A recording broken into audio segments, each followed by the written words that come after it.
Hi everyone, I wanted to do a video on how I managed to reduce my energy bills this winter, and maybe you can use some of these tips to save some money yourself as well. So a bit of background on the gas setup of my house. We have a 5-bedroom detached house with 3 people living here, and we have an ideal gas combi boiler for central heating and hot water. We've always been pretty frugal with our energy usage without being silly, so first let's take a look at the figures. So in 2020 we used 15,000 kilowatt hours of gas. In 2021 we used just under 12,000. And in 2022 we used 11,500 as we started to understand our energy usage in the house. We've just had our latest bill from Octopus Energy for February 2023, and our estimated annual usage for this year is 7,732 kilowatt hours, 48% lower than in 2020. Although admittedly 2020 was a strange year due to COVID lockdowns, and we were working from home for a couple of months during that time. But still, even if you compare that figure to 2021, it's 36% lower, and compared with 2022, 33%. Admittedly, we don't know our total usage for 2023 yet, and on the whole the weather has been kinder this year. But to try and get a true comparison, I've also included January's and February's figures from these years as well, and they seem to tie in amazingly well with these estimates for the annual usage. So as you can see from the chart I've got on the screen now, January 2020 I used 2,621 kilowatt hours of gas energy. In January 2021, 2,580 kilowatt hours. January 2022, 2,369 kilowatt hours, and then most recently in January 2023, 1,455 kilowatt hours, 39% less than in 2020. And if you look at the February figures, the ratios are comparable. In fact, the February's figure is 54% less than what it was in 2020. So how did we do this? Did my wife and 5-year-old daughter have to freeze to make this viable? Let's have a look.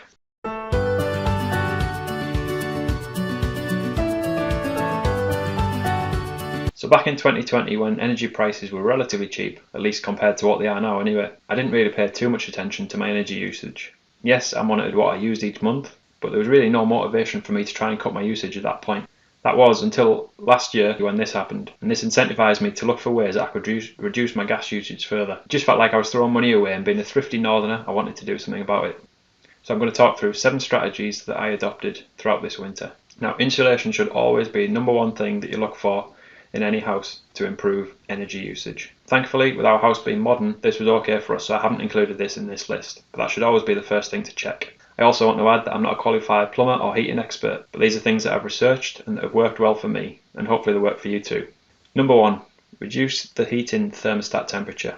Now this is a pretty obvious one, but it seems to have made such a difference for us. We are pretty lucky in that our house is modern, it's got good insulation and retains heat pretty well. And this winter we've managed pretty well with setting the house temperature to 18 degrees when we've been in it. Sure, this means an extra jumper and some woolly slippers on the coldest of days, but once it warms up and gets a temperature, it's pretty comfortable at 18 degrees. We've also had it set to 12 degrees during the day when we're out at work, so it's rarely on when we're not in the house. So there's been some studies done on this, and it's estimated that if you reduce your thermostat temperature by 1 degree, it can save you up to £80 a year on your heating bill. Number 2, reducing the floor temperature on my combination boiler.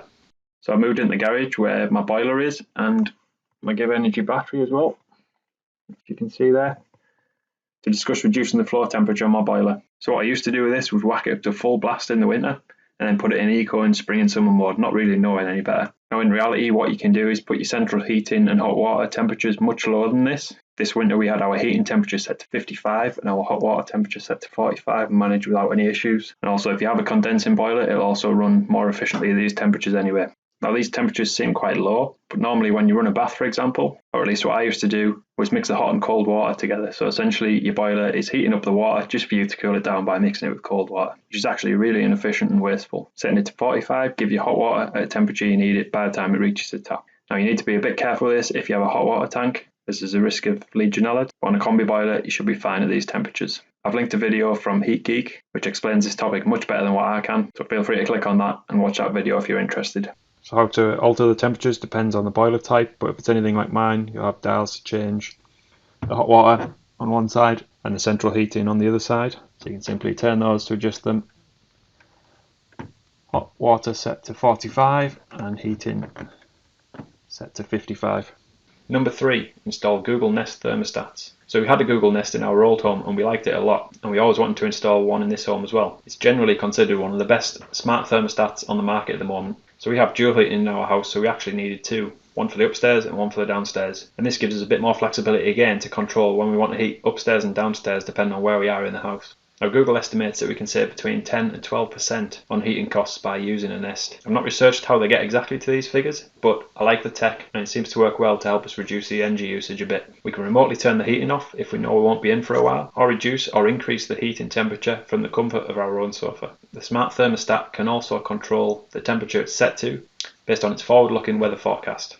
Now before I do number 4, I wanted to take a little moment to thank everybody that's liked and subscribed my videos so far. I've had some great comments and questions already. I'm so pleased that many of you found my content useful. If you haven't already, please consider liking and subscribing because it then helps my videos to get greater exposure to more people and hopefully it will help more people out in turn. Anyway, back to it. Number 4, used a thermal heat gun. So my wife was fortunate enough to be able to borrow a heat gun from work for a couple of days. I looked around the house with this and took a couple of images which you can see on screen now. This was quite useful to expose a couple of areas in the house where we had gaps in the insulation in the loft and around the edges of the walls, for example. The biggest part that I noticed was around the shower installed in the loft, which you can see on screen now. The builders had installed the shower, removed the insulation, but then not folded it back, and I'd not noticed, and this left a big gap around the shower where it was installed. I was able to fold this back a little without covering the pump and reduce the overall amount of ceiling that was exposed straight through to the loft. I suspect this strategy probably made the least difference out of them all, but it was certainly worth doing, and I would recommend, if this is possible, for anyone in older homes and draftier homes to do this. Now we understand that not everyone has access to thermal heat guns, but if you can get hold of one, it may help to identify any gaps in walls or insulations that you didn't know about. Number 5, filled holes. The next piece of advice I would give is to look for gaps or drafts and fill them where possible. We have a front bedroom that my wife uses as a home office that's above the garage and which is always significantly colder than the rest of the rooms in the house. Check the insulation between the garage and the floor in this bedroom and it seemed fine. However, when we looked closer there was gaps that weren't siliconed around the edge of the garage above the garage doors that was probably sending drafts up through the garage doors and straight into the bedroom. We filled and sealed the gaps and added a draft excluder and it's made a massive difference to the temperature in that room. Have a look around your home and feel for any drafts, and if there's any you see, it might be worth filling them in your home as well. Number 6. Change tariffs to Octopus's gas tracker tariff. Now although this hasn't made any difference to our usage, it certainly made a difference to the cost, because before winter I was fortunate enough to be able to change onto the gas tracker tariff provided by Octopus. At the time I moved to this tariff, it had a 16 pence cap but followed wholesale rates of gas. Now I took a bit of a gamble on this because I could see the way the gas prices were going, and at the time I could see them increasing beyond the 16 pence cap that it had on this tariff. The government price cap came in, which then effectively capped this price just over 11 pence. In reality, apart from in the deep depths of winter, prices most of the time have been much lower than this. Throughout February, prices were often 5 to 6 pence per kilowatt hour, much cheaper than the government cap at 10.3 pence currently. This was a bit of a gamble at the time, but it's one that really paid off and made a big difference. I believe this tariff at the time of making this video now has a cap of 30 pence, although again it has been much lower than this recently, and there's now a waiting list to sign up to this tariff. Prices at the moment are still consistently lower than what the government price cap is. Prices can be monitored on mysmartenergy.uk. Number 7, the solar install. As discussed in my other videos, which can be found on my channel, in December 2022 I recently had solar panels installed. And what this has allowed me to do on sunny days is, rather than export the energy at 4 pence, which is the rate that I'm on for export at the moment, I can use this to power electric heaters, which means there's less reliance on gas to heat the house. And although they don't heat quite as well as what the gas central heating does, they do warm the house over a period of time. So in summary, the 7 tips I would recommend. Number 1, reducing the heating temperature on the thermostat. Number 2, reducing the floor temperature if you have a combination boiler. Number 3, installing smart thermostats, or at least look at installing thermostatic radiator valves. Number 4, looking in your house with a thermal heat gun and see if there's any way you can find any drafts. Number 5, fill any holes where there's drafts.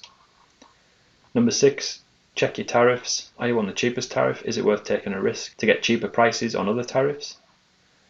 And number 7, although this was quite an expensive one and won't cover my gas usage completely, look to install solar. Anyway, I hope these ideas help you to reduce your bills in some way, although because I did all these strategies at the same time, it's very difficult to assess which ones save me the most money. I would estimate that reducing the thermostat temperature down to 18 and reducing the floor temperature on the boiler, along with sealing the gaps in the garage to reduce the heat loss through that route, has made the most difference to my usage. And obviously, in terms of cost, the Octopus gas tracker tariff has helped significantly. Thanks again for watching, and I'll see you on the next one.